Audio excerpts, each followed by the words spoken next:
Hi, I think I'm live. Okay, so today, and I'm just talking to myself right now because I don't think there's anyone in here just yet, but a few things I'm going to say for the recording. I do have 2 dogs, and I have a kid and a partner, and we're all at home, so don't be surprised if I get interrupted. One other thing I wanted to say is that I know in the materials thing I said use a full head, but I did have time to bust out one of these half-head life cast cores, so I'm going to use that instead because with my Gnoll I'm going to be doing just a face mask. And with that, I think we're going to get going. I'm just going to pull up some references. Oops. I always keep my iPad nearby with some references on it so that I can quick scroll through. I used to do printed pictures, but I find that the print picture quality really just bothers me, so I don't bother with that anymore.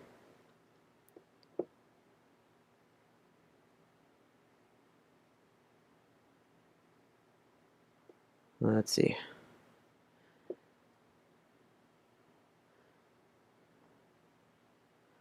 So I saved a whole bunch of pictures of hyenas because, like I said, we're going to start off with this being a Gnoll. I don't know for sure if it's going to stay a Gnoll, but we've been playing a lot of D&D, me and my kid, and we're actually fighting Gnolls right now. And one of my favorite animals is the hyena. It seemed appropriate.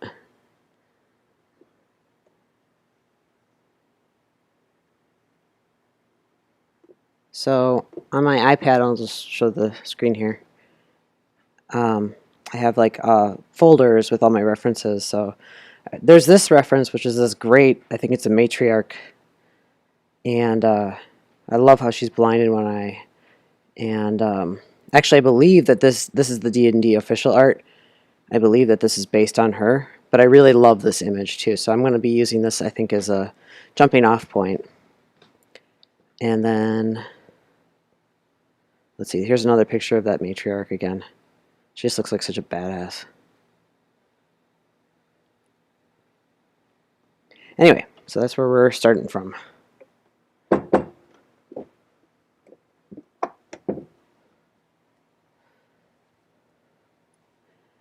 Now, because I'm going to be building off of this core, and it is a little bit on the small side, and I want this mask to be a little bit bigger, I am going to actually build out from the form, but just using this to kind of keep in mind where everything is supposed to be. One thing I like to do, and if I can find my pen, I will do it. I'm in a permanent state of disorganization. Oh well, I don't have my pen. Usually I like to mark where like the eyes are going to be. So I'll just do that with clay for now. And actually I believe this life cast, oh, he's got little dots right there.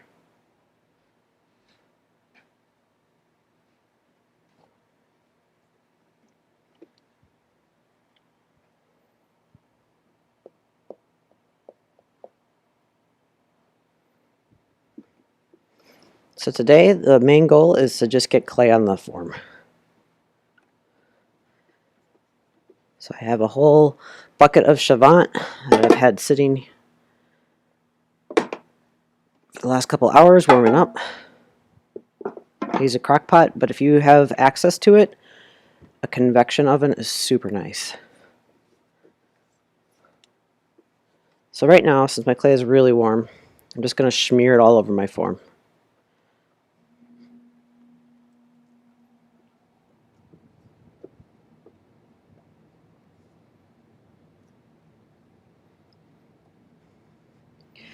Now I want to use fake eyes with this one because I want to be able to paint that blind eye. So I'm just using my model, or my life cast reference, just to know where the human eyes need to go so that I can kind of have an idea of where I need to put in vision ducts.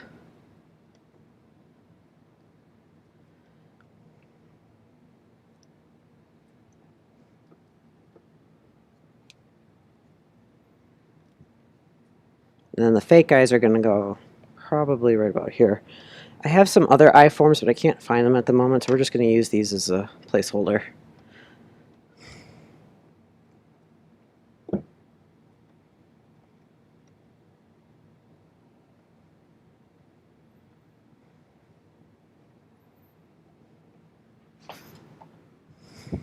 Now you can't see this, but I'm kind of looking at it just to make sure that they're facing forward and about the same height. This one's a little high.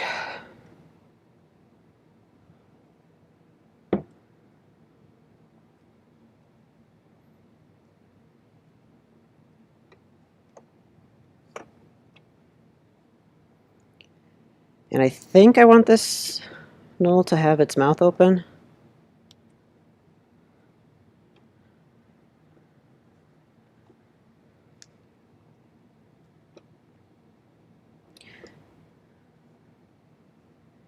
When I do the blocking out stage, I try to sculpt with both hands so that it's fairly symmetrical. And then I know, like, you could probably see from my other works in progress, I tend to focus on the one side before the other. Not intentionally, but that's just usually the way it goes.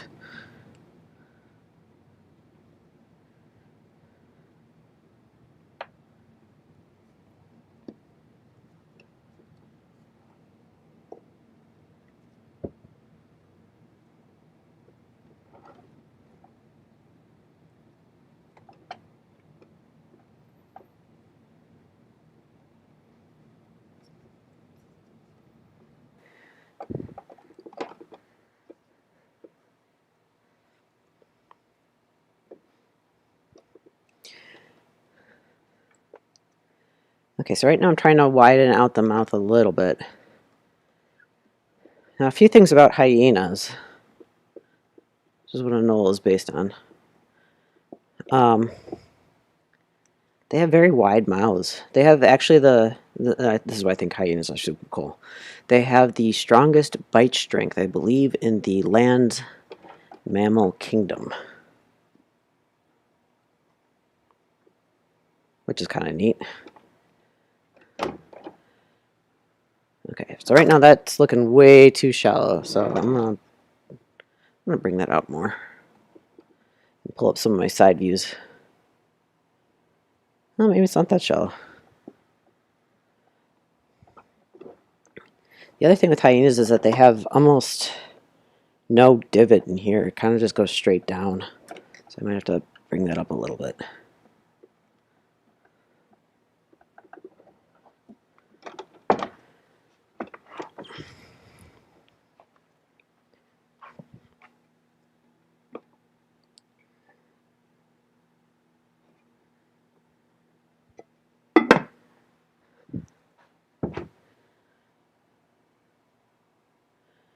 A little bit of a divot. And since it's, a Gnoll is essentially a weir hyena, I can kind of fudge it a little bit.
Now I can see already, and I've done this before, where I tend to shift the mask a little bit this way.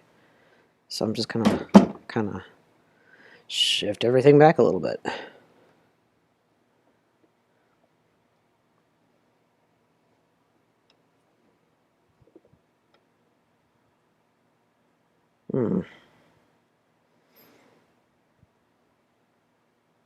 YouTube is not receiving enough video to maintain streams. Oh, now it's excellent. I don't know what's going on. Well, hopefully you're not getting too much chop on the video.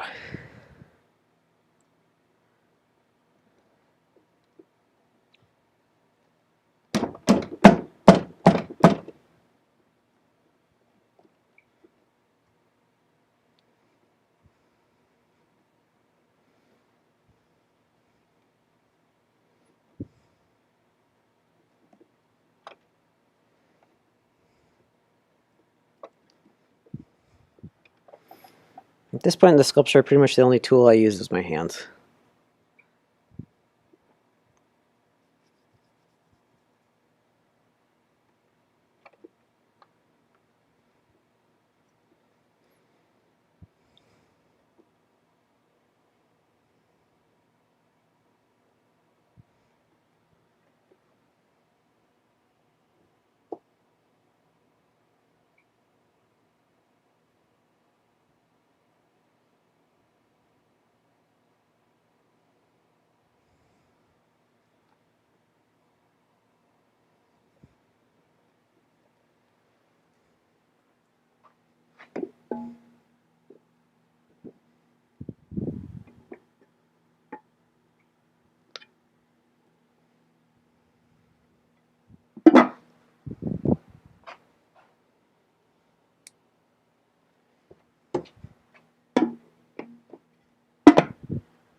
You can tell already right now I'm going to need to do some more exploratory sketches just to kind of understand the anatomy a little bit better. Because right now this is looking a little bit piggy.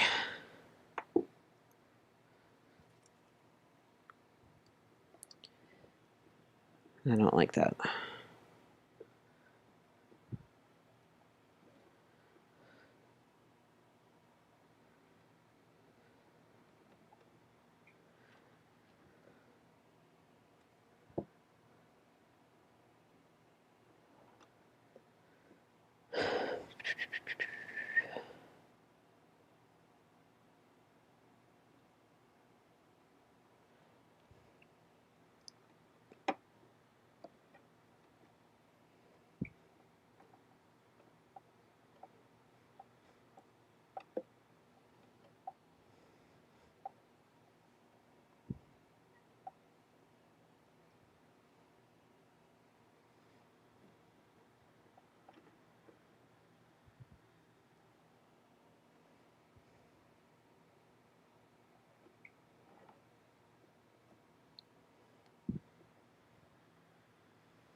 Hmm.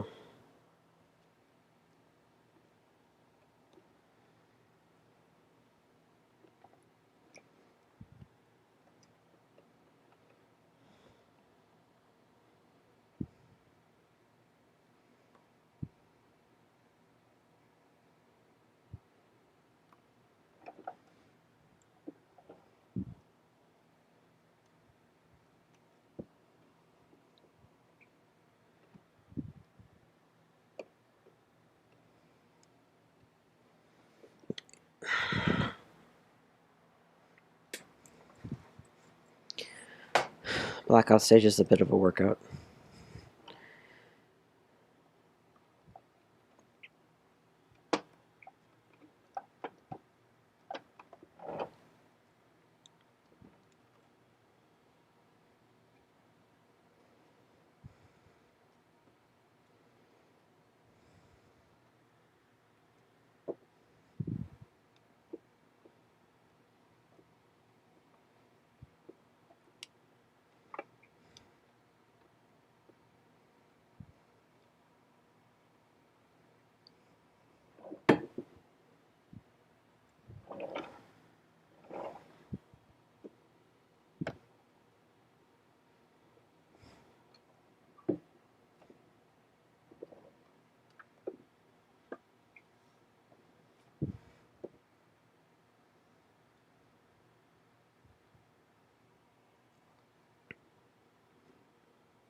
kind of tempted to fill in where the human eyes would be and just worry about that later in the casting.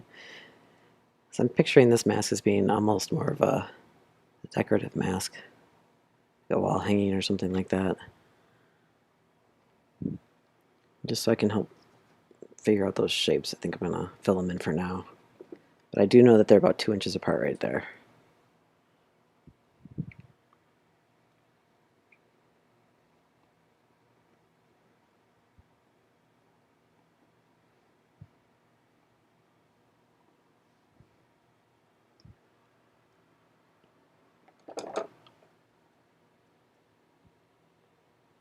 Plus I'm probably going to have to dig these eyeballs out anyway when I find my glass books. We'll see.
I'm just gonna glob in some teeth,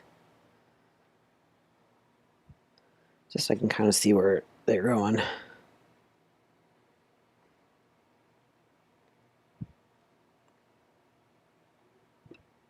These are gonna be pulled out later.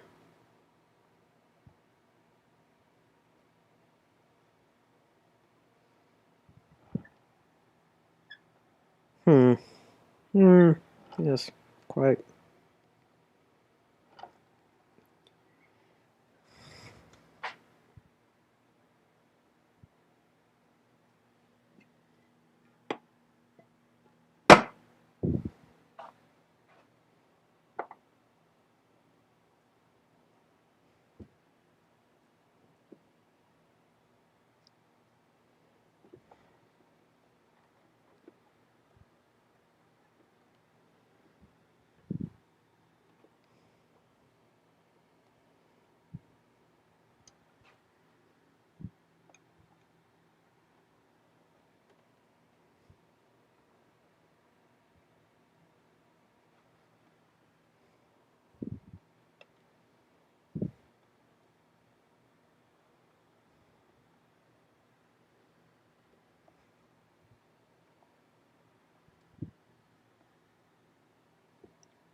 Sorry, now I'm just filling in the bottom jaw. Noticing that it's just not reading as strong as I would like it to. Also, this fellow is looking kind of bear-like right now, but I'm just going to let it go. I think it'll sort itself out later. After I start to dial in some of these forms.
That's Poe. I don't know if you guys can hear him.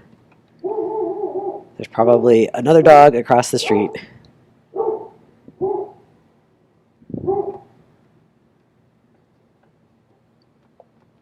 Don't worry, he'll tell him what's what.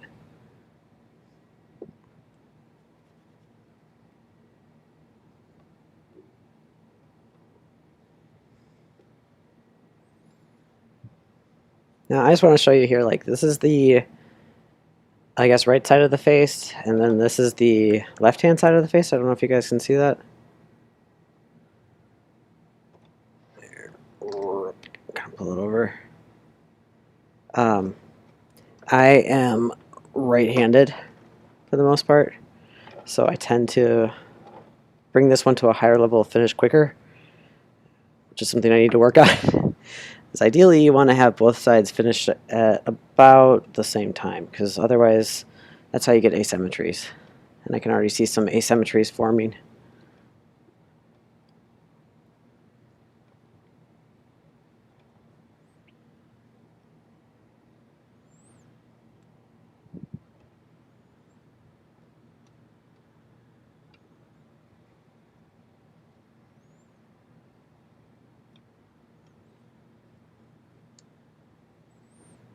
I'm just adding some snarl wrinkles.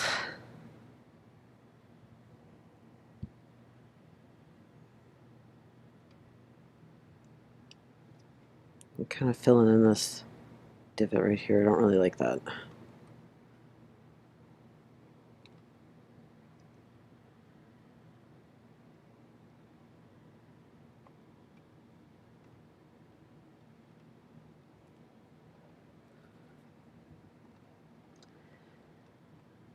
Ay, ay, ay. Okay.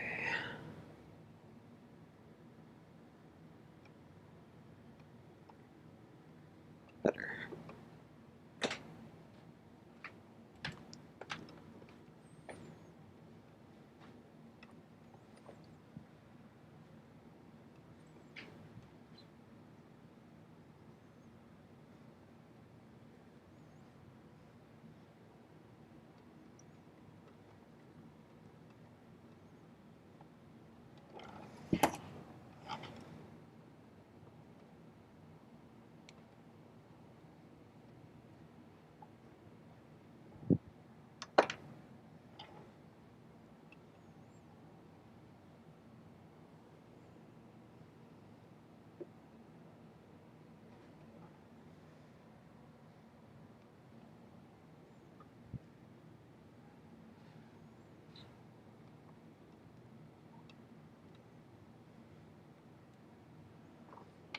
I'll got some clay here.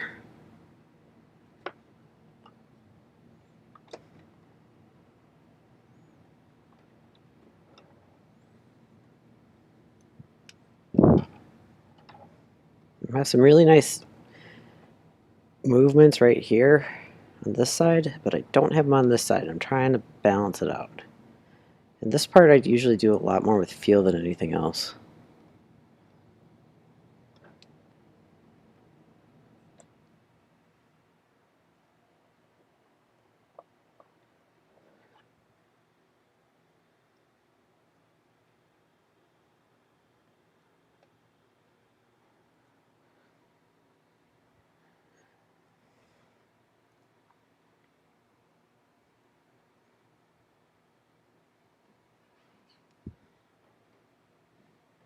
I kind of like how that cuts in there.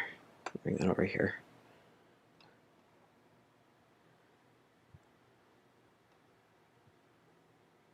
This lump is the problem.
Sorry.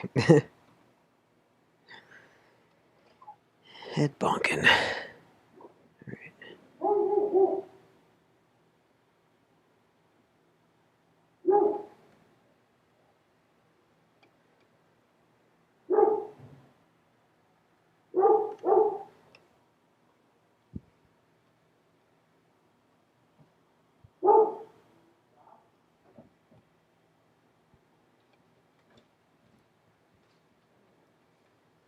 For the next one, I'll have to pull up some references of hyena skulls. I know that the jaw kind of goes in a little bit like that, but I'm not exactly sure how.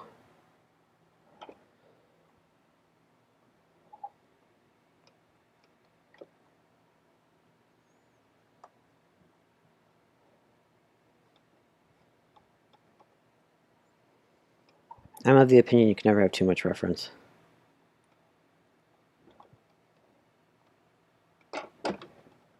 There is no such thing.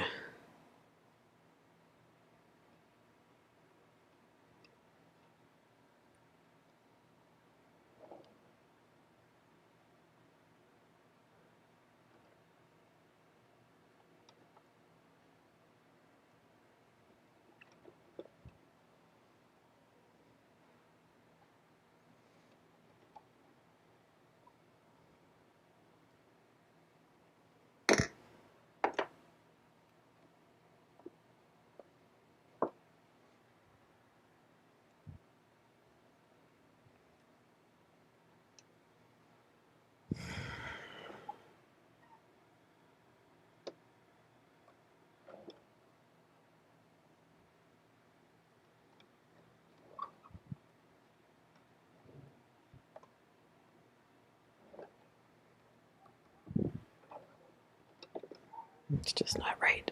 I just know it's not right, but I don't know how.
If you ever see asymmetries, it's better to knock them out early than to ignore it and come back to it later, because it will be pretty, you'll have to undo a lot of work.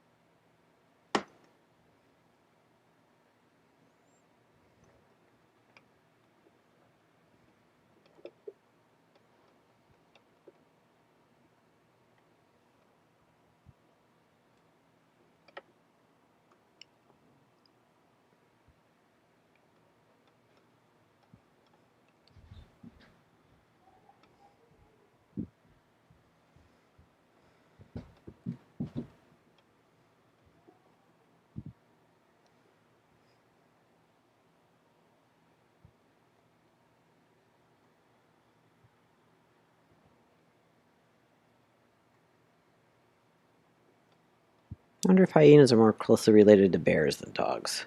So I know they're not terribly related. They're not canines. They're actually more closely related to cats, but I kind of wonder if if bears fit in there somewhere.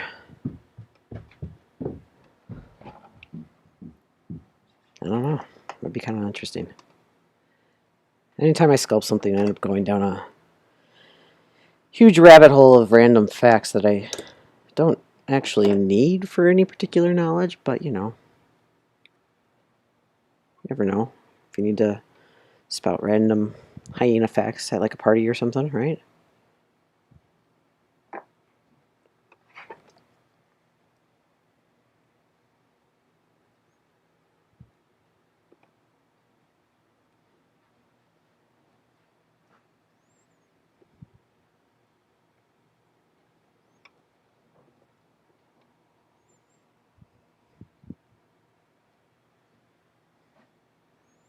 Now I'm putting some space in here that if I leave those divots in there, it'll give me some nice places to put like some stretched skin later.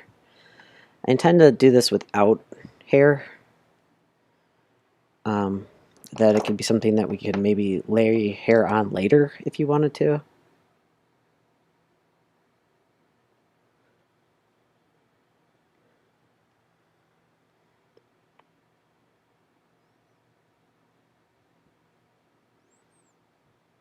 I made this tool today and I don't know if I like it or not.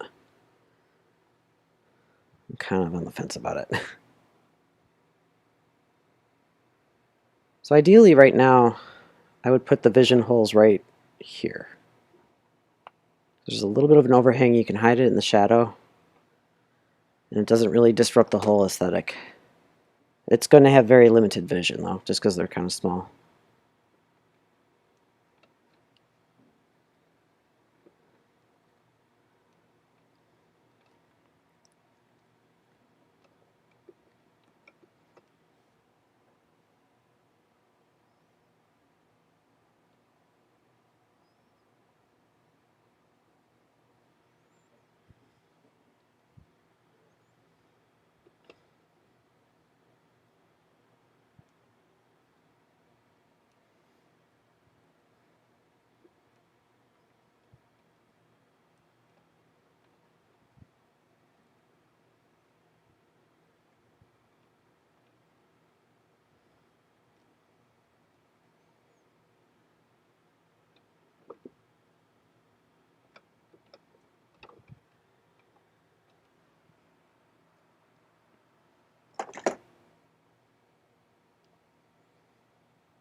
going to mark my center line because it does tend to move as I sculpt. I can tell I'm a little bit off center, but since this isn't a prosthetic, this is a mask, I don't really care too much. If it was a prosthetic, I'd have to move it over because then it would fit on the core underneath. Same thing when you're sculpting silicone masks, but since this is just going to be a shell, I guess I should have talked about that a little bit more when I started. I'm intending this piece to be a resin mask.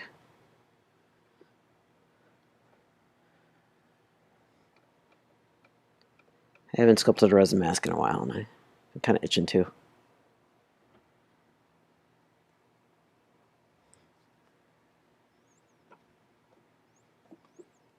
I just have all these great forehead wrinkles. I love them.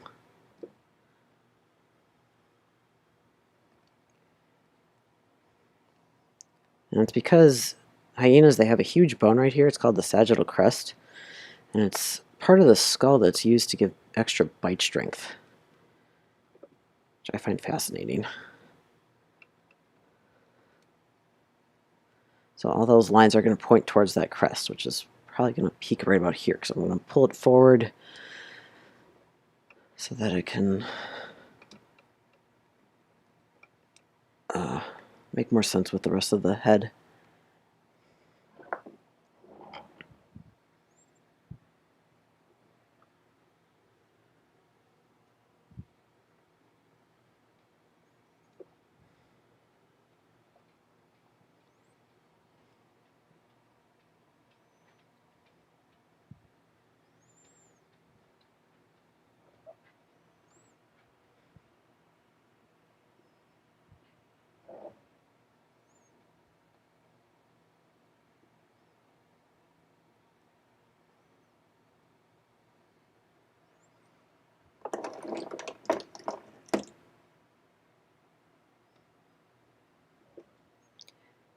So you see me using this tool. This is my Ken's Tools heavy duty rake. It's usually the one I break out first. And I'm just using it to kind of pull back some material. Not really using it so much to sculpt really yet, just to kind of figure out where my lines are.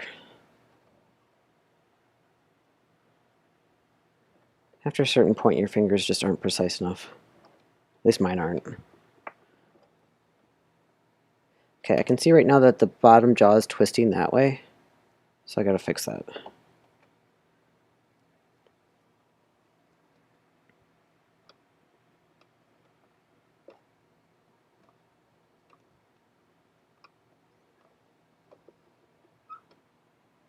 Here, see if I can show you a little bit. So it's starting to kind of pivot that way. So I want to balance that out before we get too far. Also, I can see that the top half is kind of going that way. Part of that's just because I don't have as much clay on this thing, so I'll just put some more clay on.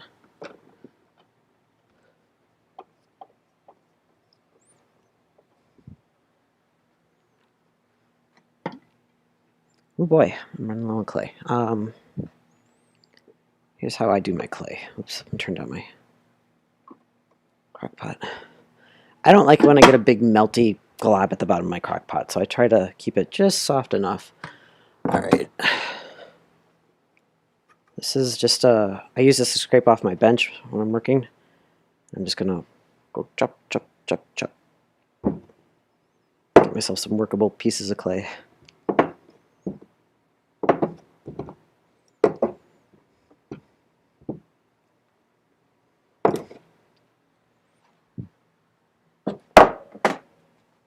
So these can all go back in the crock pot for when I'm ready for them. And I have my crock pot turned down to the lowest setting, but obviously those are very individual, and I'm pretty sure that mine is from the 1970s, so who knows? It might not. I don't know if there's a crock pot standard. Oop.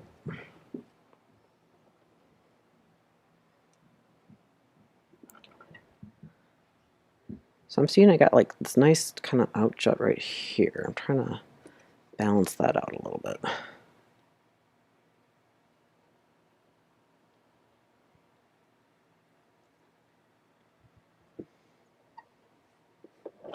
And then it goes in here.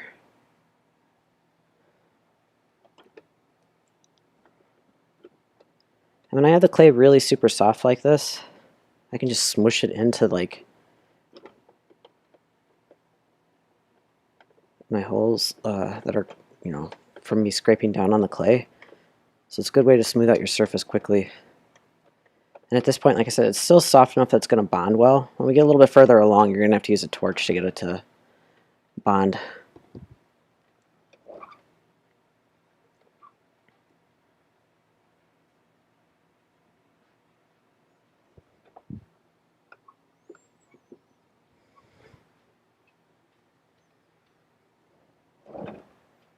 Okay, so it's kind of got this line here, which I like, and then it's got another line right here, so I'm going to need to bring that over.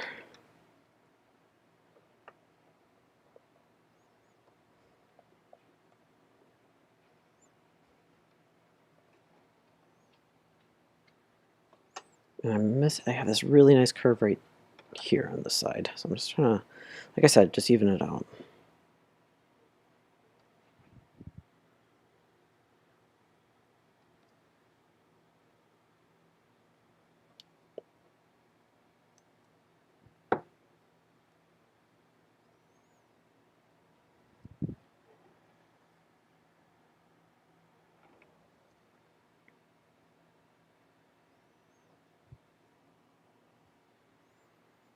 I don't know exactly how I'm going to do the teeth on this, so that'll be a problem for future me.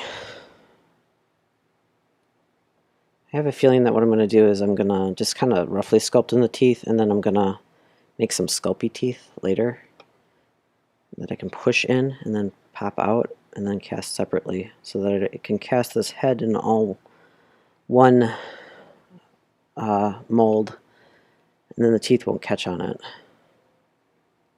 Since it's going to be for a resin bust or a resin mask, I'm going to use a silicone mold so I can get away with some level of sloppiness here. But what I don't want to do is these teeth are creating what's called an undercut. I'm going to have to talk about that when I make... I'm working on this molding video right now, and I apologize because I haven't done it yet, but it's getting there. But yeah, you don't want undercuts in a mold, because if you do, it's going to catch on it like that. And it's going to be really hard to fill with whatever your positive material is. So, like these teeth right now would be a huge undercut. This is also an undercut, but if I pull the silicone this way, I can kind of work around that.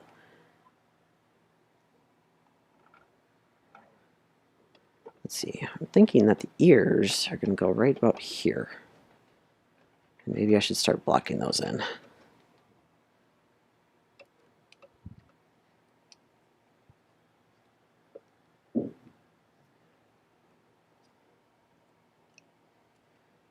And the ears might be something that I also have to separate from the main mold. I don't know. We'll figure it out.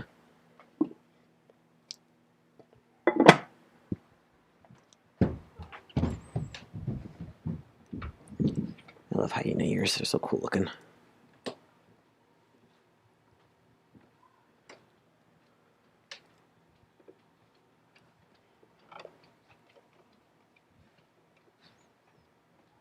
do want to pull it down, I think, a little bit. Hyena ears are unique in that they're almost more on the side of the head. Which, if you're thinking of this as a were hyena, it makes more sense for it to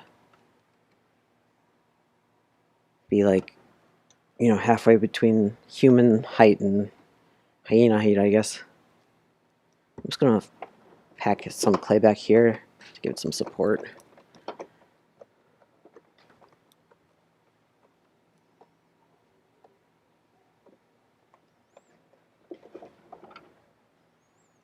And right now, like, these are really just roughed in. I'm just trying to get, like, the silhouette. Because it'll change how I handle some of the other parts of the sculpture. So it's good to see it visually in there instead of waiting till the last minute.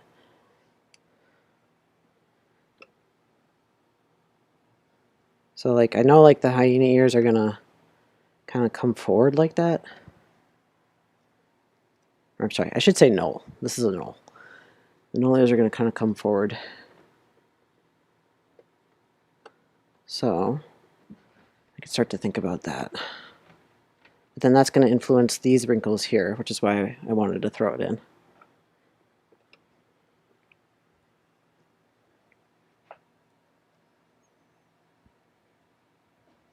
This eye is higher than this eye, and it's driving me nuts. I honestly don't think it's the eye itself. I think it's just the eye socket. There you go. Although I don't want this character to have a perfectly symmetrical expression. I don't think. Because when I sculpt like a prosthetic or when you sculpt a silicone mask, you want it to have a fairly neutral expression so that the wearer can manipulate it a little bit. But since this is not going to be manipulatable,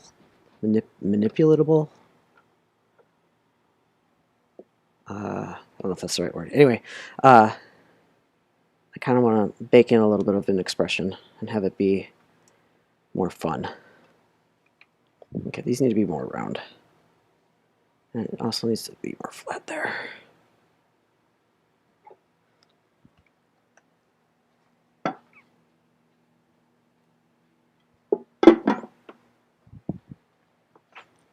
Okay, we're about an hour in, and it's starting to look Gnollish, so that's good. I'll take it. There's always a beginning part of the sculpture when I'm like, maybe I should just not do this. I think we got through that. At least the first one. There's usually a few of them in every sculpture where you're just like, maybe I should quit being an artist and become an accountant. Oh, that'd be awful. I'm terrible with math.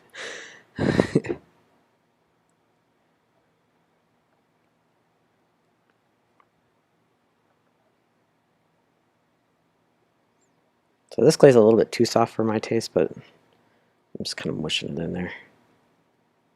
It's very close to being able to burn me, though, which I don't want, obviously.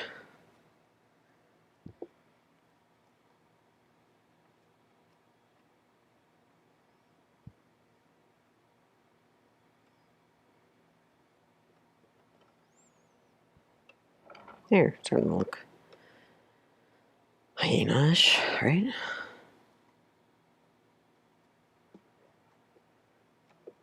I don't know if I want the ears to go a little bit further down or not. If I do, I'm probably going to have to make them bigger.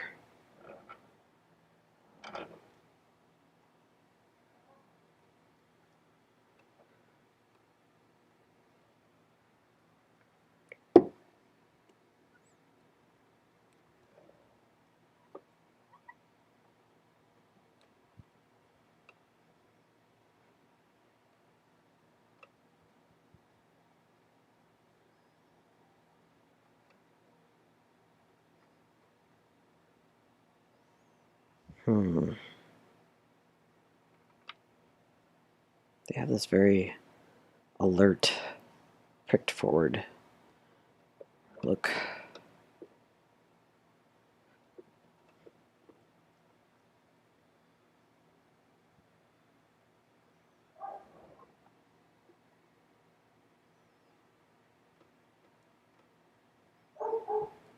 Post size high again.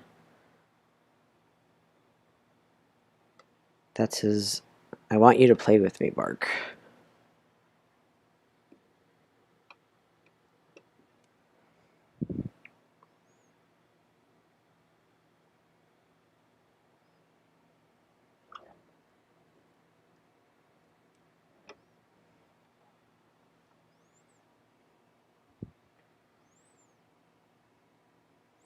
I need to find more pictures of hyenas burying their teeth, though. Almost all the ones I'm finding are like, they're open mouth burying their teeth, which is great because that's what I want for this pose. But I do find it interesting because I think that usually wolves, or at least in the pictures I've seen, and this could be wrong, wolves tend to closed mouth bare their teeth when they're, I guess maybe it just has to do with the mood they're feeling. Now this eye is too sunken back, I can see it, so I'm just going to cut it out and reset it. Which I'm going to have to do again anyway if I decide to change out these eye forms. But that's okay. Don't ever think that part of your sculpture is too precious that you can't mess with it. Because if you did it once, you can do it again. That's my motto. And there, Marcos has that crazy eye. That might be kind of nice to have it. Like I said, I wanted to kind of have a uneven expression to have more character. Maybe if I do that.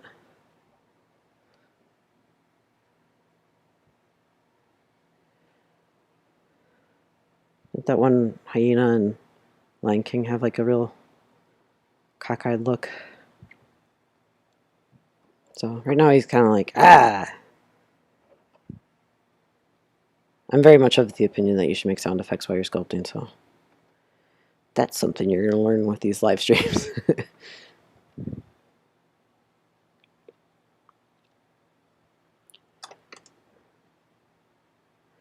Alright, I'm going to use one of my good tool. This is my favorite tool and it broke. The other side of it broke. And I have to remake it and I cannot find the wire that I used to make this in the first place. So I'll keep trying to make it with different wires and none of them are quite working out. Everyone gets their favorite tool. I mean, I have a few, I guess, but it's not fair. It's not fair that my tool broke.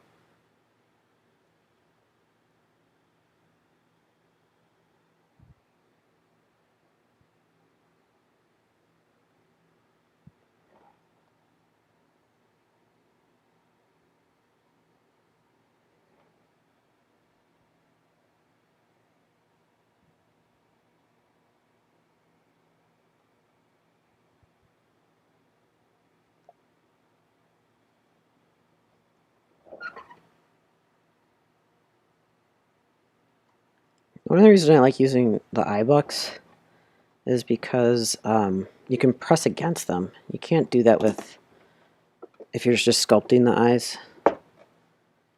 Though sometimes, you know, especially if the eyes have to have like a distinctive shape or whatever, sometimes it is beneficial to sculpt the eyes themselves, but I like to be able to,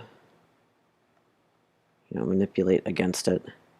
So right now I'm envisioning the vision for the wearer to be right here, right there.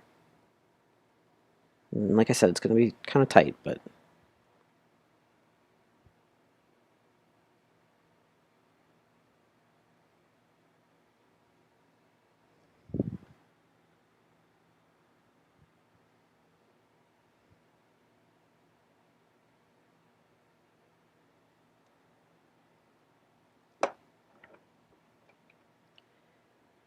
usually the block-in phase of a sculpture goes fairly quickly. Unless, like, you have a real, you know, doubts or something like that and have to restart over, but usually the block out goes quickly. It's the details that take forever.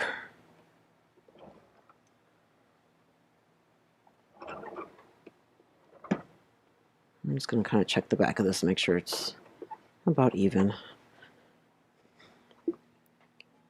Let's see. Alright, so far this is about, I'd say, 4 pounds of clay. Not that it matters. It matters more like if you're doing like a silicone piece or a prosthetic. You kind of want to keep track in case you need to fill it in somehow or, you know, put in an insert or something. But since this is going to be cast in resin, it's going to be hollow. Doesn't really matter.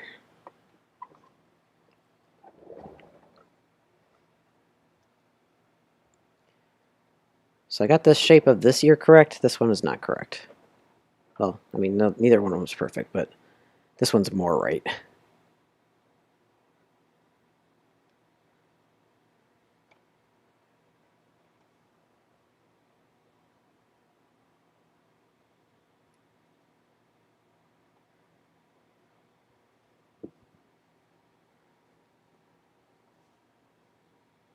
And they do have like these sort of round ears. I almost worried I'm going too square.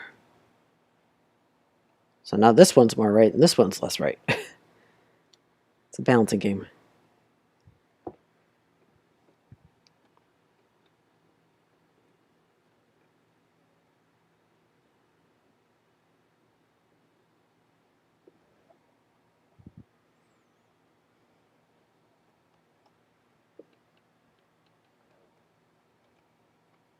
Now these would be obviously a massive undercut. So I'm either going to have to find a way to mold around it by either making like a multi-part mold or adding some seams, or I can cut the ears off and then just paste them on in the final sculpture, or cast.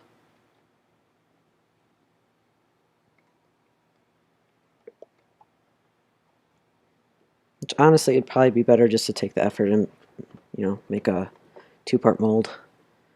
Or what I've done in the past is I just cut a seam up the back of the ear and then patch it in the final one.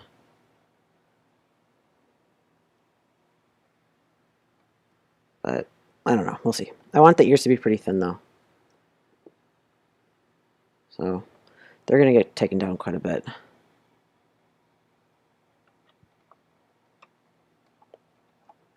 Yeah, this one's more right now. I think it's the shape.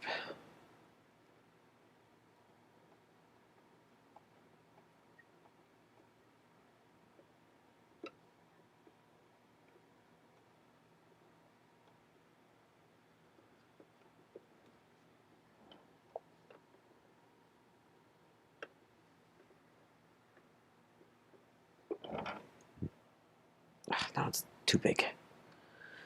Let's see.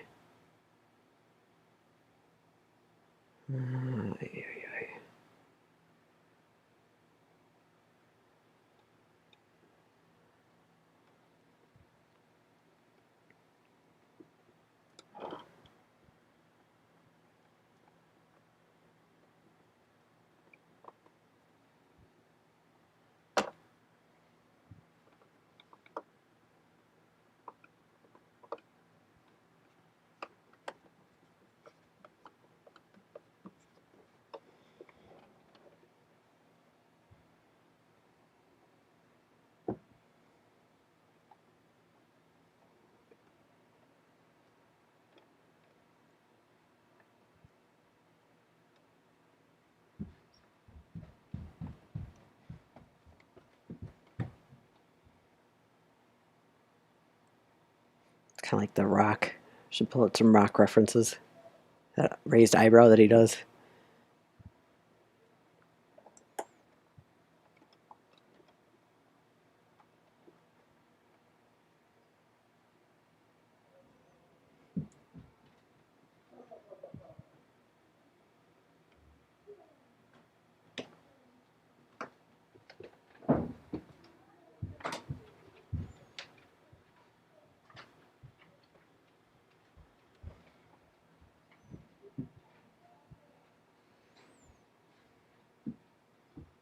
Kind of like Igor in Young Frankenstein.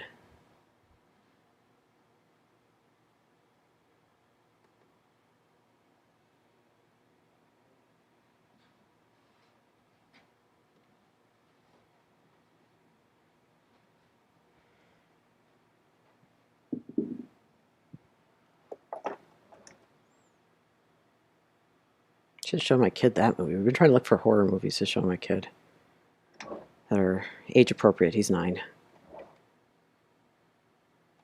That one would probably be okay.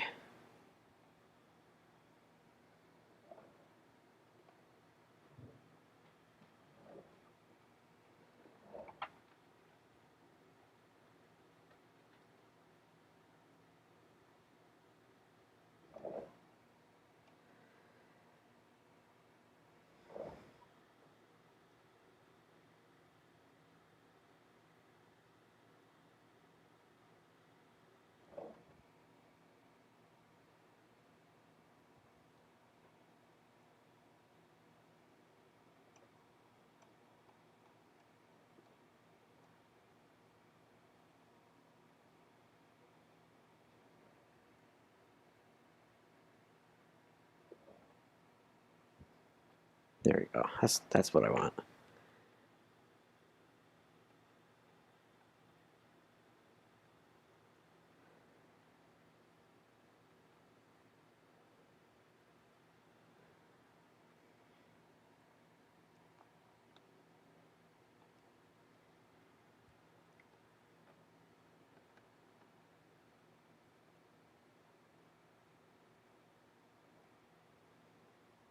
Alright, I think I have most of the primary forms in. So I'm going to start playing with the secondary forms because it makes me happy. Now, I always jump into the secondary forms too soon, and the tertiary for that matter. But I think as long as you're willing to scrape it off if you need to, that's fine. So I'm just kind of thinking like about where the wrinkles are going to go.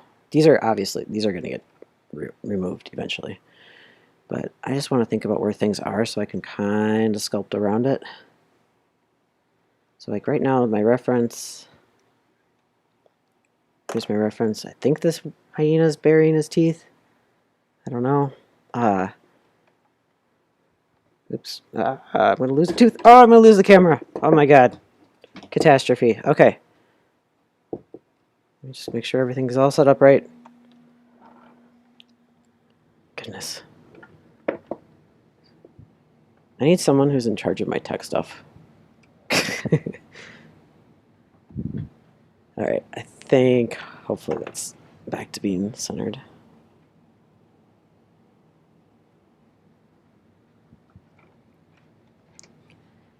Anyway, trying to follow some of the wrinkle forms that I'm seeing on that hyena. That was the whole reason for me showing you that.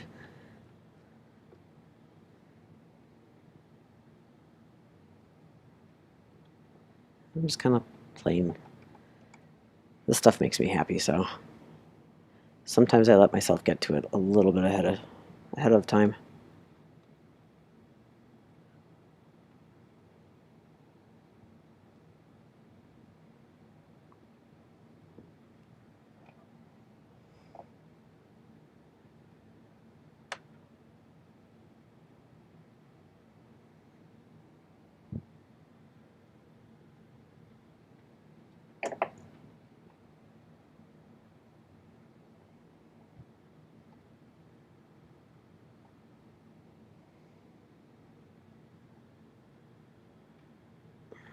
Not exactly sure how much I want the lip curled up around the mouth. So I'm kind of just blocking that in lightly.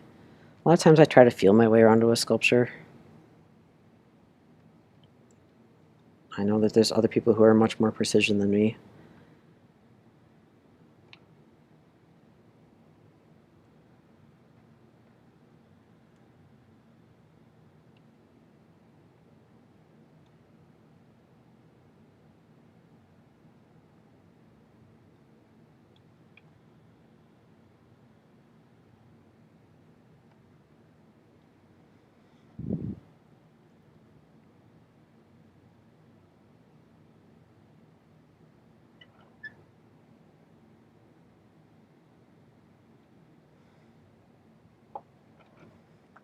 Man, I might just leave these iForms in here. I don't know. We'll see. Other ones I have are glass taxidermy iForms, and it just, gives it a sense of life because you can see the pupil. Just kind of nice, but...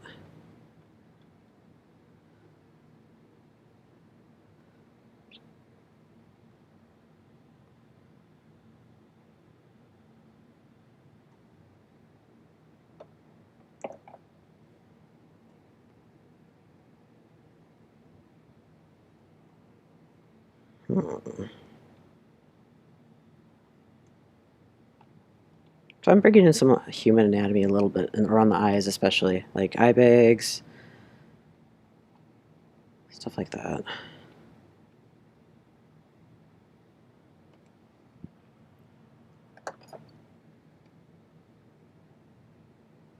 A lot of times I'm not using any tool in particular, just whatever's going to fit in that area, since I can't get my finger in there.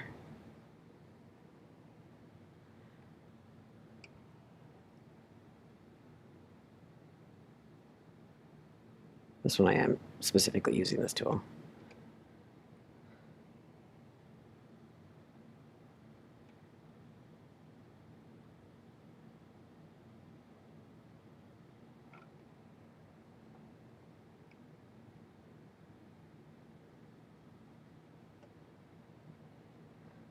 All right, yeah, I keep on avoiding this. This always happens with me. There's like always like an area I'm like, I don't know. I don't know if I should work on that. I don't know how it's gonna look. So I kind of just avoid it until I have some time to sit on it and think about it. Like, you know, a lot of times like you like to sleep on a sculpture or something like that and just kind of let it mull a little bit. Well, that's probably what I'm gonna have to do for these lips because I'm not 100% on them.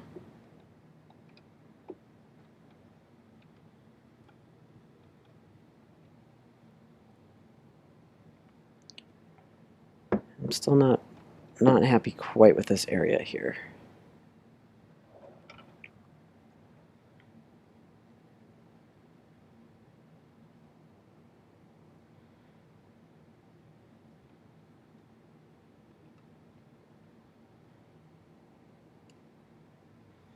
So like I said, this is going to be, he's not going to be fur covered. Though I suppose if you wanted to, you could cover him with fur after the fact, which is kind of what I was thinking about doing.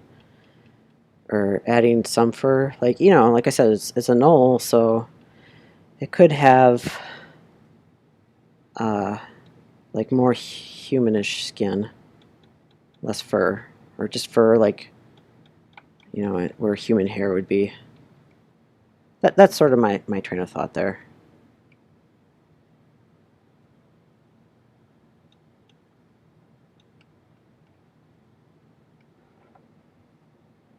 I'm definitely getting ahead of myself on these eye wrinkles. I know I'm doing that, but that's okay.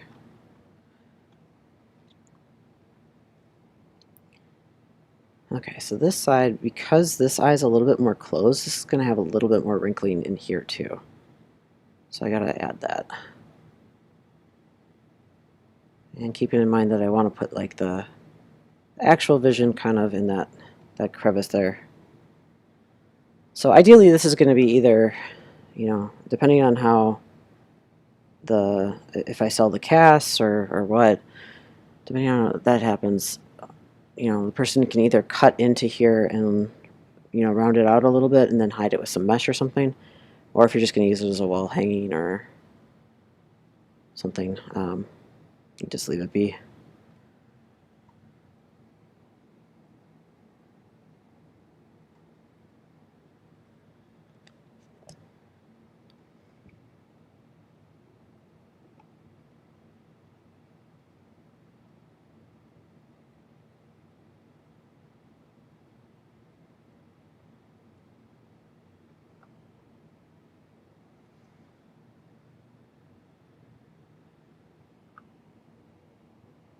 No, what you can't see I'm doing here is I'm just scrolling through my references a lot.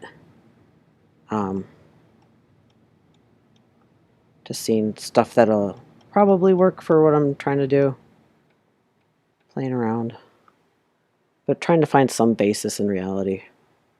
So this side would definitely be more wrinkled here. I want this guy to look a little meaner.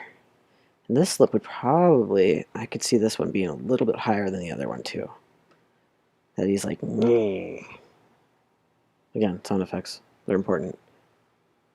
So this side's a little bit more snarly than the other side.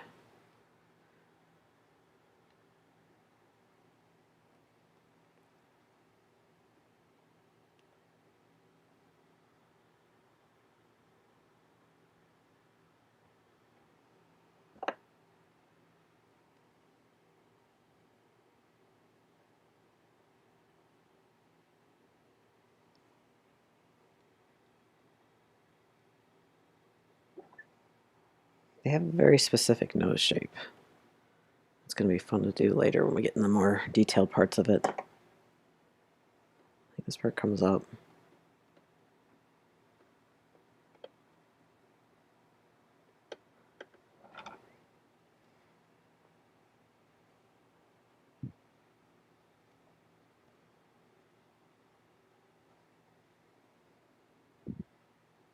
So I'm just adding a little bit more snarl wrinkles.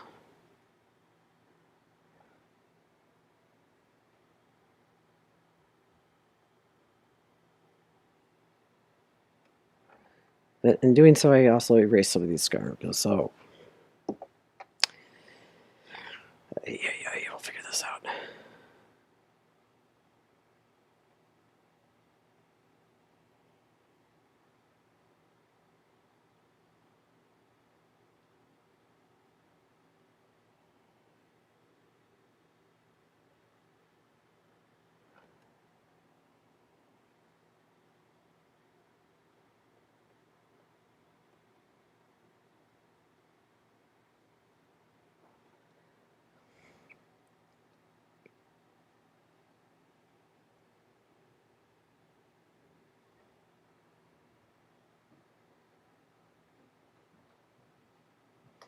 I will say it's more fun to sculpt expressions, sculpt in some character.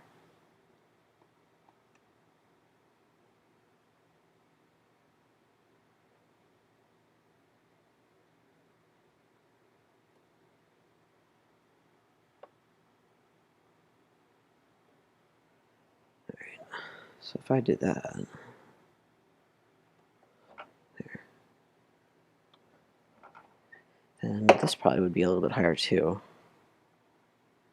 Because you need to get some pinching of the skin right there. Should be nice. And basically all I'm doing is just making snakes and sticking them down.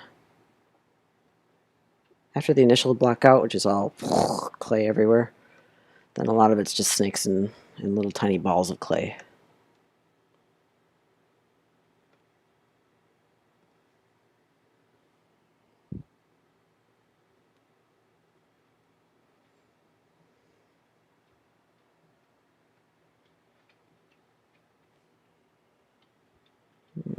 Not quite happy with that.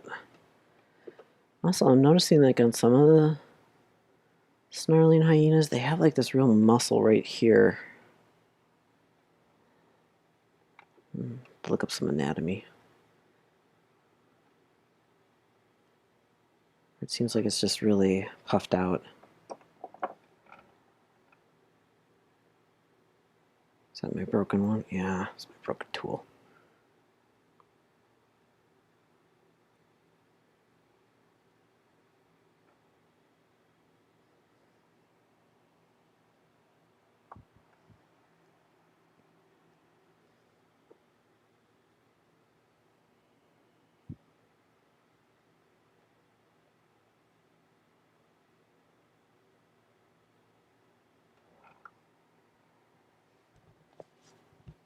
Sorry, my ear's starting to fall asleep from the headphones.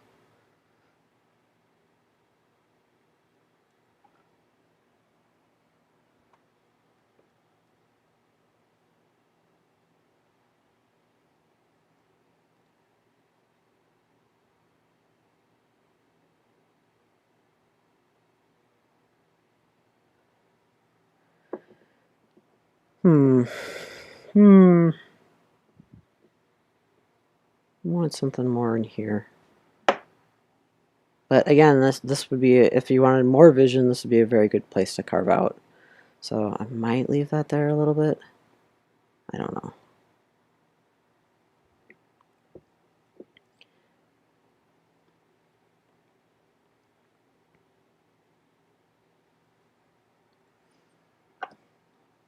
Not exactly sure how much I want to accommodate the vision in the sculpt, and instead leave it to the person who's finishing it, me or someone else, to decide how much to carve away. Which I know is kind of antithetical to like people who make fursuits and stuff. But I do like to leave some flexibility in my pieces.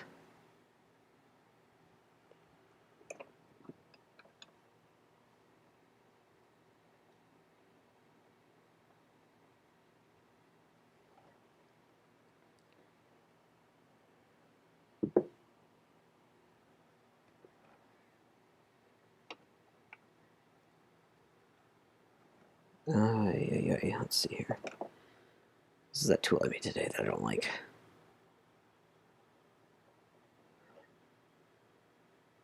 I didn't think the wire it was thick enough to twist it, so I ended up twisting double the wire, but then it just kind of made it messy. So now instead of getting even rake marks, I'm getting kind of multi-level rake marks, which I don't really like. You start to get picky, is what I found. At least I do. Get very picky about my marks that I'm making on my pieces. So it seems like they have like this sort of almost Joker-esque cutaway there, which I kind of like. I don't know.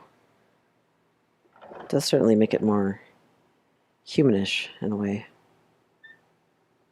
Then they have a lot of fur that comes off right here, so I'm going to fill that in a little bit, but then leave it so that if you do throw fur on, you can do that, but if you don't, it's okay too, and it'll fit.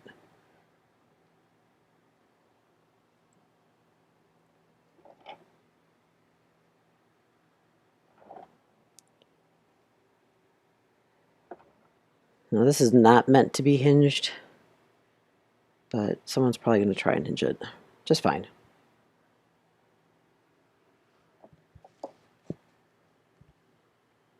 And the reason I say it's not meant to be hinged is just that, like, I don't know for sure if the jaws are going to fit together.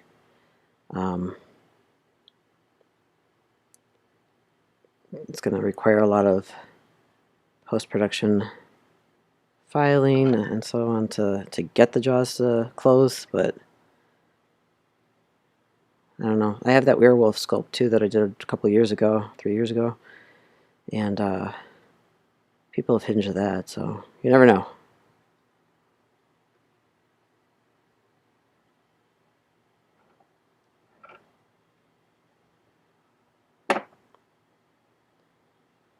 You get like these kind of, it's like this weird little muscle that happens right here, at least on humans. And let's see, I'm gonna put that in here because I like that muscle. It's like sort of your eye kind of wrinkles like this and then comes down like that.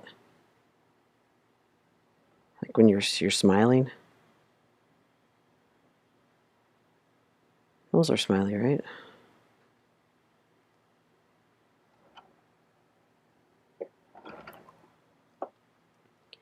This needs to come in a little bit.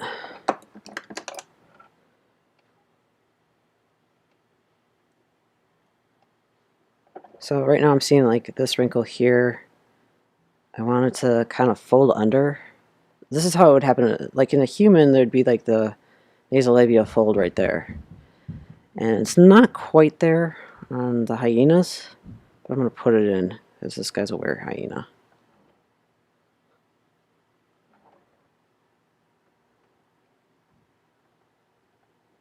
I'm kind of, let's see here, finesse this a little bit.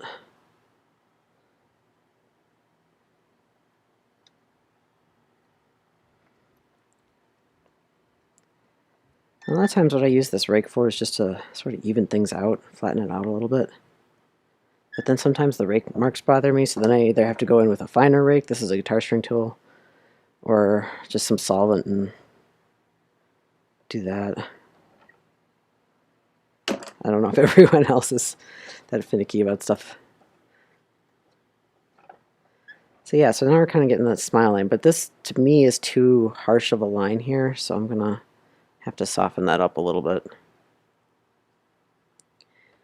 And this is what I'm talking about when I say I get too far on one side and not enough far on the other side. So right now I'm too far on the Gnolls left side, and I need to give some more attention to the right side. But I am happy with where these wrinkles are going. I'm not really sure how the bottom jaw is going to work in terms of like the aesthetic. They have such huge jaws, and they have these really cool like things that stick out on their lips like that, where it kind of goes into their gums, like right here, and then it hangs out. It's so strange. I love it. Weird anatomy. There's probably a name for it. I'll have to look it up. But yeah, it kind of goes over and then comes back into the canine like that. So there's this weird skin flap. Here, let's see if I can do this without knocking the camera. So there's, I don't know if you can see it right there. Strange skin flap. I like that though.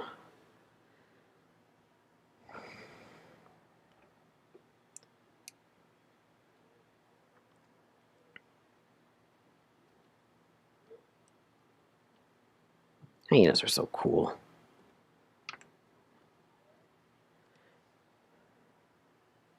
Our local zoo has a ton of hyenas. I'm gonna have to go visit them.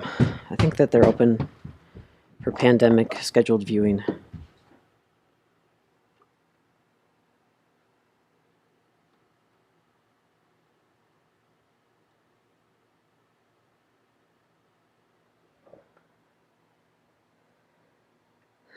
So what I'm doing here is I'm kind of trying to contrast these wrinkles. So these wrinkles are going to be more like this way. These guys are going to be more open because this eye is more open. But this is all very rudimentary. I shouldn't even be doing these yet.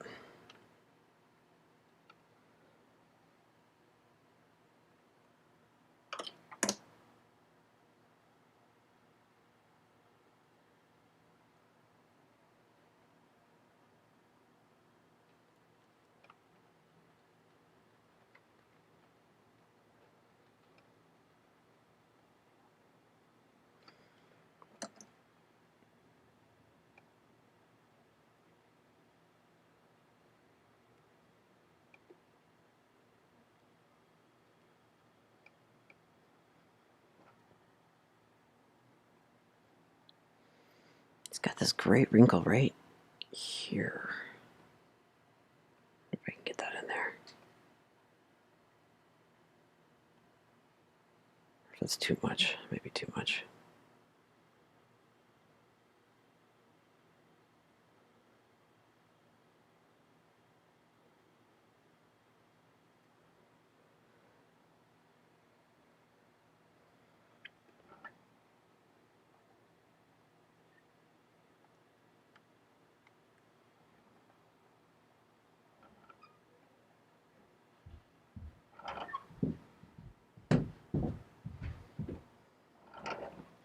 Start thinking about this nose. I want that to go.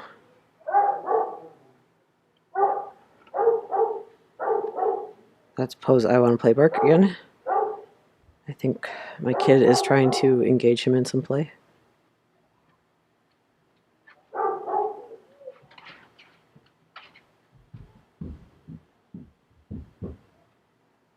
I think that my dog, Poe, will be a reference later. I mean, I know that hyenas aren't canines, but their noses might be kind of similar. At least I can figure out how all these wrinkles fit together.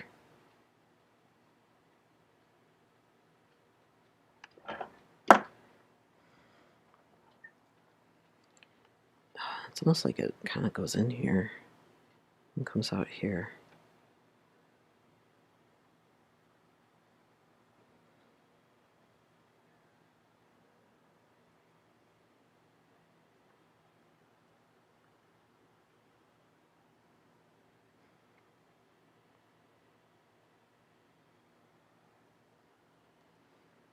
Now, here's where the teeth are going to be. They're going to be forward like that. So that's one of the cool things about hyena teeth, is that they seem to kind of all jut forward a little bit.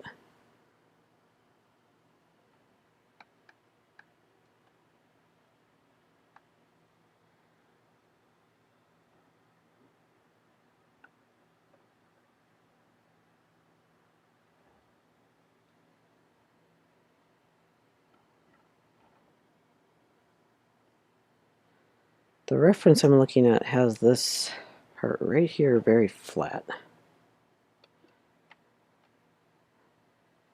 Now, if anything, it should go up a little bit on this side and then come down a little bit on this side.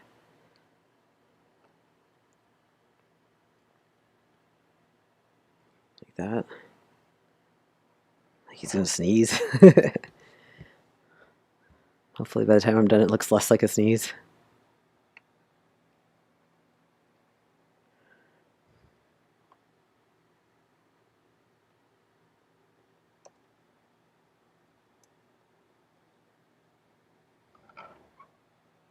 Alright, let's see this side. I come down here, but it needs a little bit more. You got some muscle there, and even some bone. Zygomatic arch would be usually right here, so it doesn't make sense that there's a gap right there.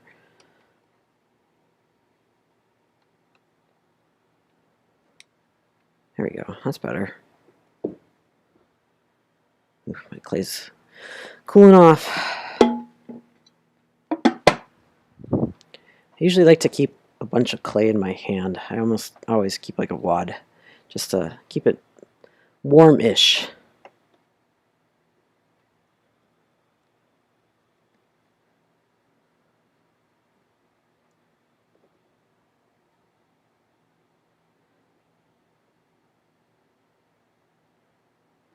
Keep coming back to that side. Can't help myself.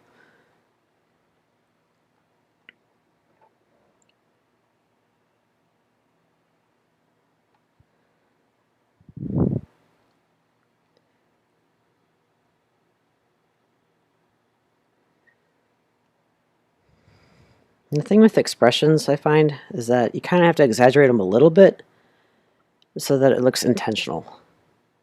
Otherwise, it would just kind of look like it was asymmetrical.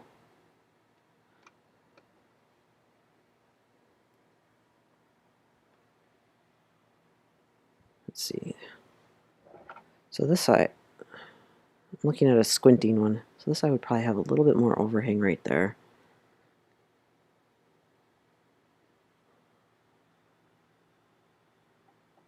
I'm loving these wrinkles so far.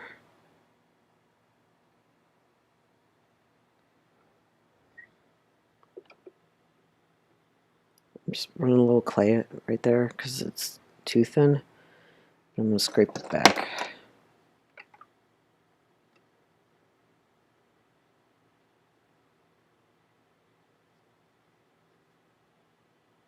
Just want to make sure there's plenty of clay packed around that eyeball so that when we mold it, it doesn't get underneath.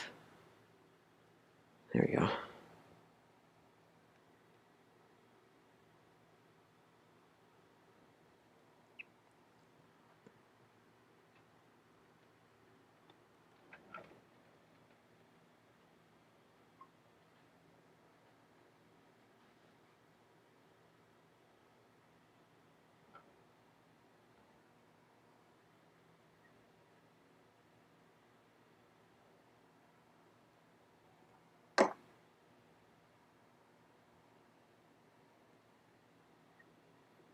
I keep saying I'm going to go over to this eye, then I keep coming back to this eye.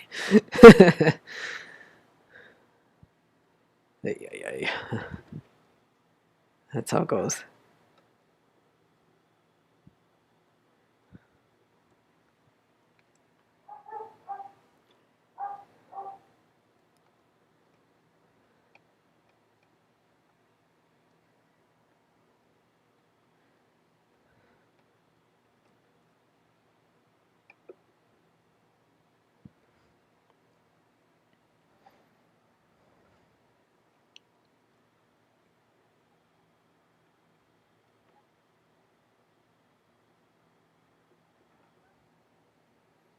Now what I don't know if I'm going to do is if I'm going to throw like pore textures on this guy or not.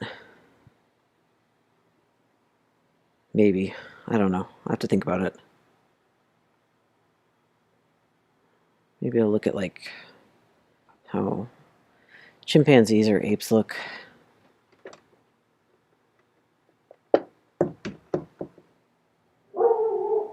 Oof. Poe is right above me. Sorry guys.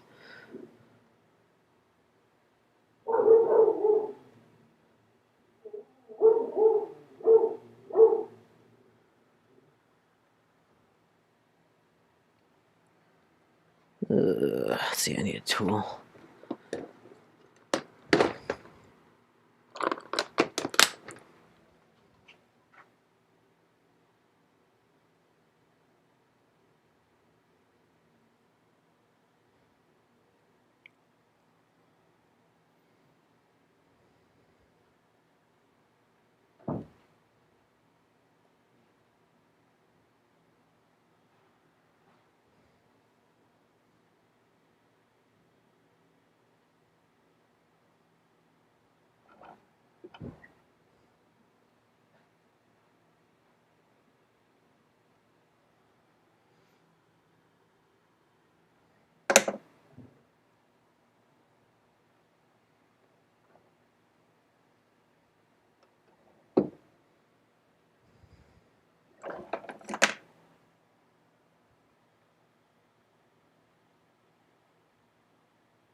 I'm just throwing some quick teeth and make myself happy.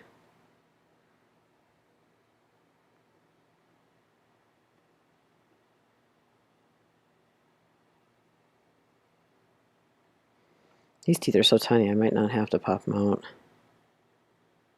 But I might anyway, just so they're consistently cast. I don't know. We'll see.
Hmm.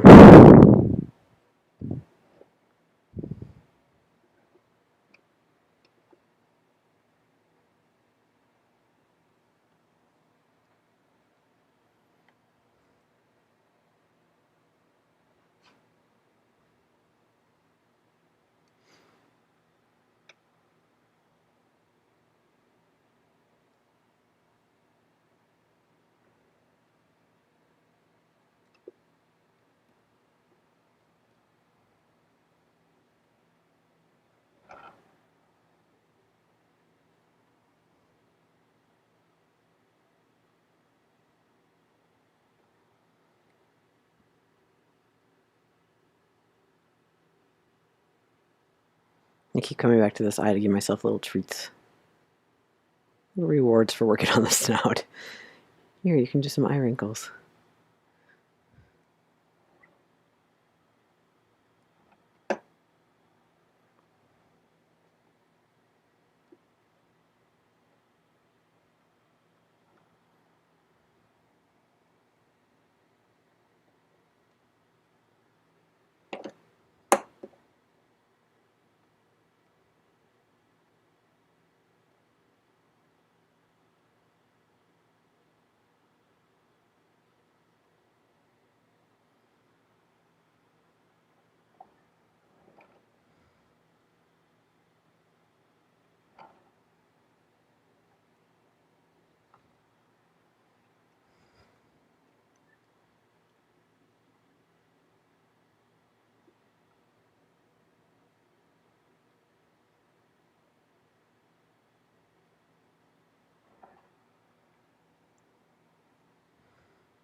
I'm gonna throw that nasal label folder over here too.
This guy's actually a makeup spatula, but sometimes I like to use it to sort of finesse where I can't get my fingers.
I guess I'm keeping these eyes in. I'm going to do detailed here.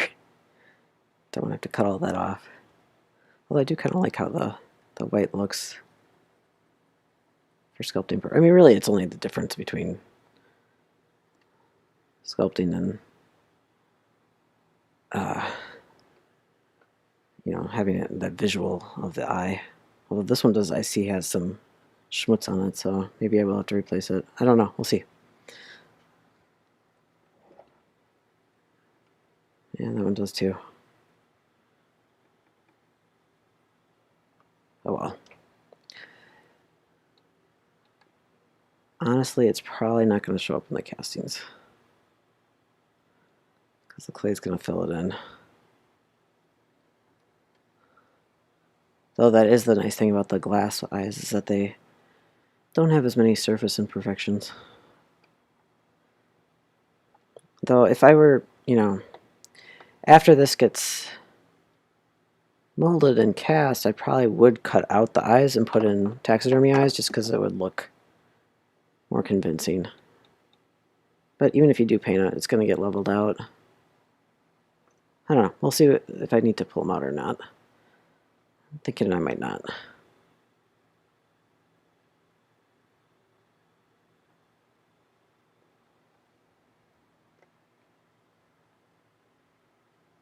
Of course, all that's dependent on me even finding my glass eyes. You know, I moved into this place, let's see, it's October, so 10 months ago. And I am still very much in boxes.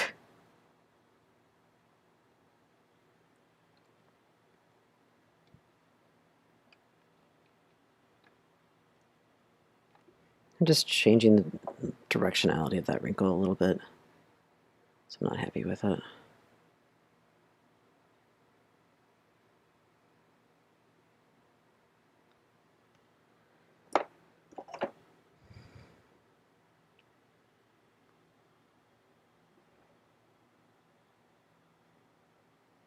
I don't like this either. It's going to need to come out a little bit.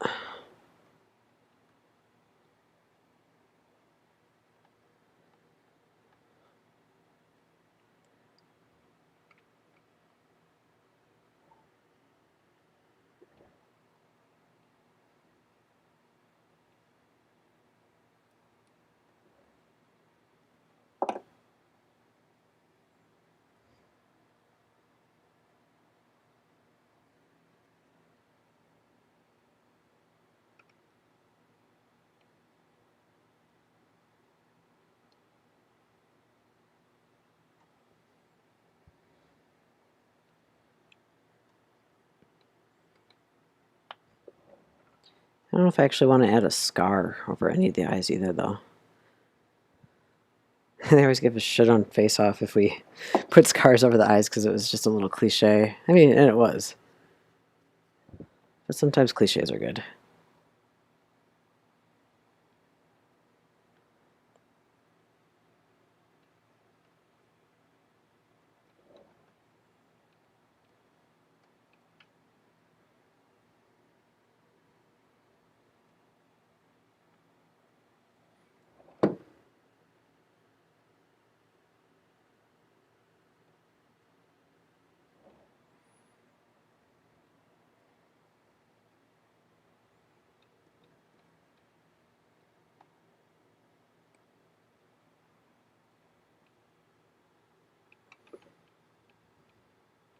That's a little too thick right there.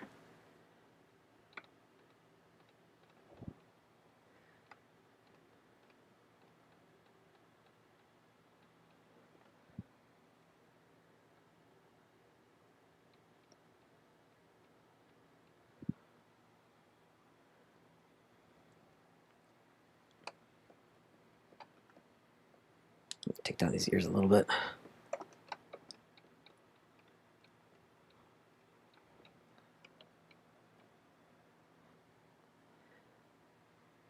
I need to find some pictures of ear anatomy because since it is fairly hairless, I need to figure out how much anatomy I have to put in.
Get some of those smile wrinkles in there.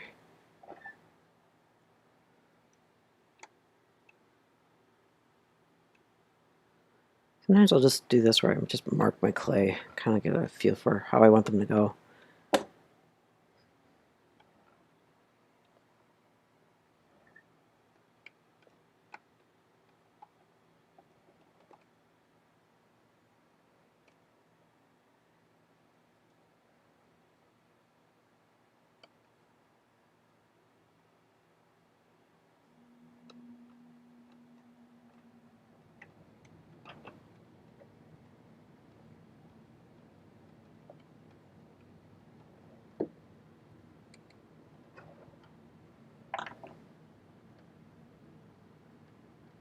So this side's not going to be quite as harshly demarcated as the other side because of the fact that this side of the eye is relaxed.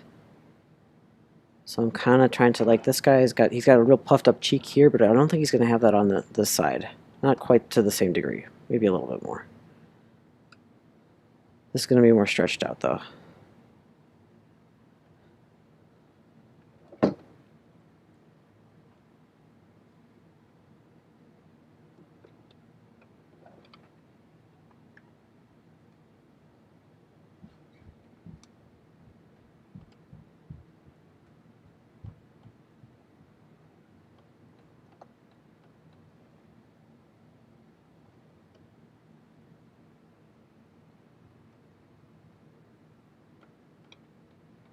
That is not to say though that he won't have any wrinkles.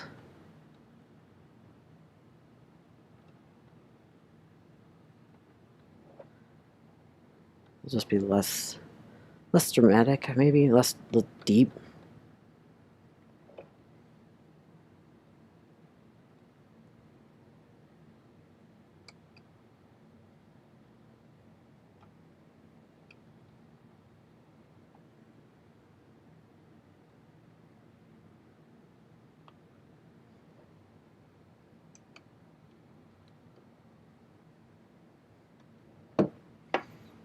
Okay, this is going to go in a lot more.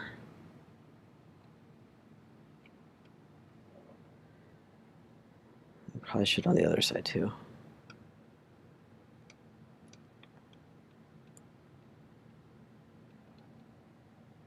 I'll just need to figure out those teeth.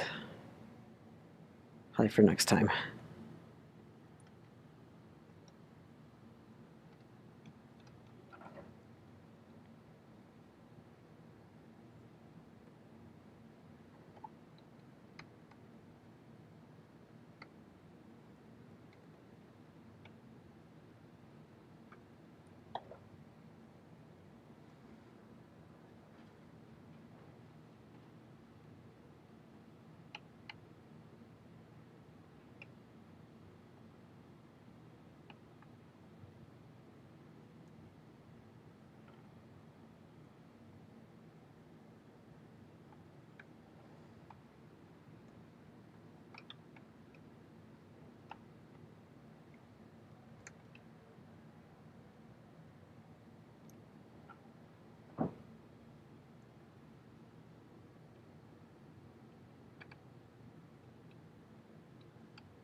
I'm getting really excited about this though. Like, going into this, I was like, I don't know if I'm just gonna be a Gnoll or gonna move on to something else. Because that's how it is sometimes. Sometimes sculptures like start out as one thing and then you're like, it looks more like this. I think I'm gonna go with that. But I'm feeling pretty excited about this. Hopefully I can maintain that through all the detailing stage.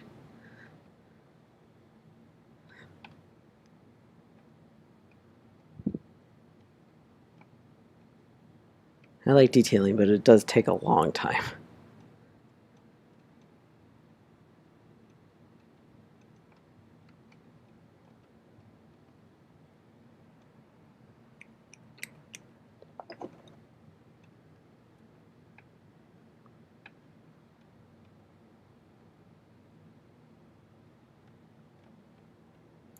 They really have these very dramatic undernose curves. And this kind of goes up like that. That's what I really love about sculpting, is like after you nail the big forms, you get to find all those little subtle planar shifts. Like there's like this subtle sort of triangle almost right here.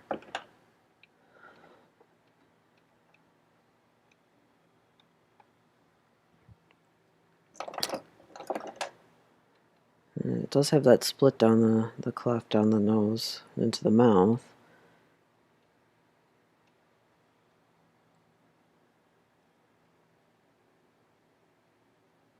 I probably could pull that out a little bit more. But this part's really dramatic, right here.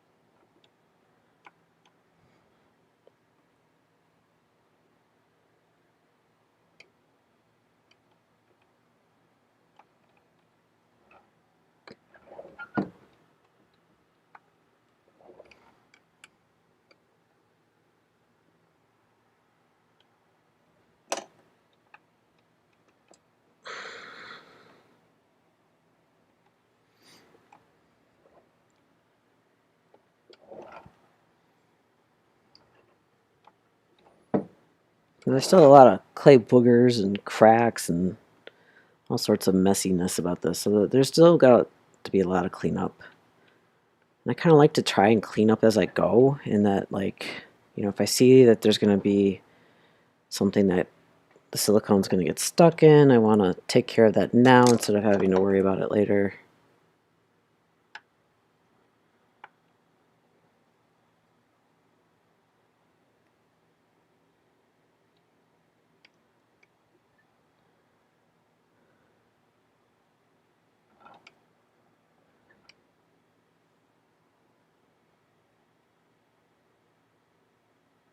Bring this in a little bit. So the nose isn't quite straight across, it definitely goes down a little bit.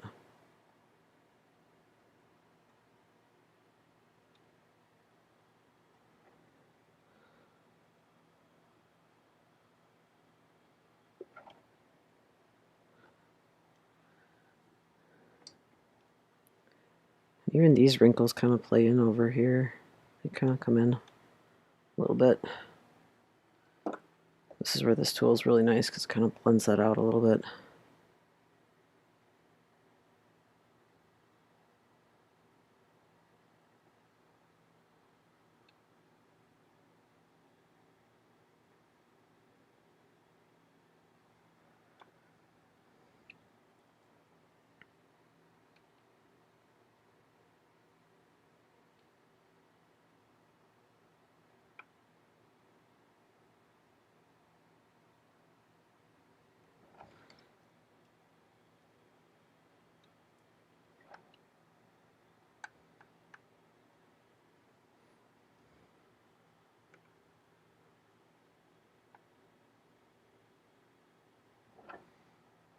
I'm getting kind of weird, this weird train wreck right here. I have to figure out how to resolve that.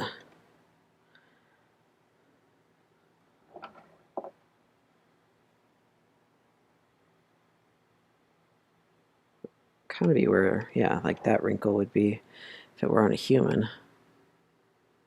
Get some deep lines there. Like, I like those kind of smile lines, I guess. Like, again, it's not really accurate to hyena anatomy, but he's a gnoll, not a hyena. And of course, I'm back on this side again.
Ooh, it announces it now? Alright, well, I think that might be my cue to go, because that is a phone call for my kid, and he needs my tablet back. So, here's about how far we got today, but I think we're going to keep this up, because this has been a lot of fun, and we made a lot of progress, so I think I'm going to get some more references, and then, I guess, see you next week. Thank you for joining, if you did. I haven't checked all the stats yet, and like I said, hope to see you next week. I'm excited about this guy.